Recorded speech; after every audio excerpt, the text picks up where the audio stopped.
భద్రాద్రి కొత్తగూడెం జిల్లా ములకలపల్లి మండలం తిమ్మంపేటలో ఉచిత వైద్య శిబిరాన్ని ఘనంగా నిర్వహించారు. గ్రామీణ ప్రాంత ప్రజలకు మెరుగైన వైద్య సేవలు అందించాలనే లక్ష్యంతో భద్రాచలం పద్మావతి హాస్పిటల్ ఆధ్వర్యంలో ఈ శిబిరాన్ని ఏర్పాటు చేశారు.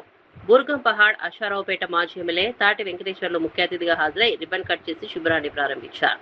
ఈ సందర్భంగా ఆయన మాట్లాడుతూ పేద సామాన్య ప్రజలకు నాణ్యమైన వైద్య సేవలను ఉచితంగా అందించడం అభినందనీయమని చెప్పారు. ప్రతి ఒక్కరూ ఆరోగ్యంపై ప్రత్యేక శ్రద్ధ వహించాలని, అనారోగ్య సమస్యలు నిర్లక్ష్యం చేయకుండా సకాలంలో వైద్యులను సంప్రదించాలని సూచించారు.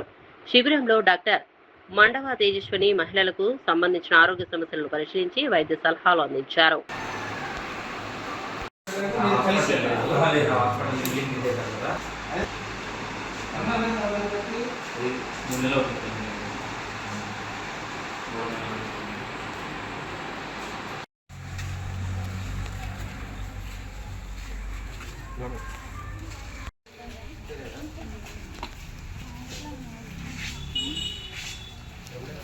సతీష్ నువ్వు కూడా రారు నీ వెంకటేష్ తీసుకు పెడతాను లేదా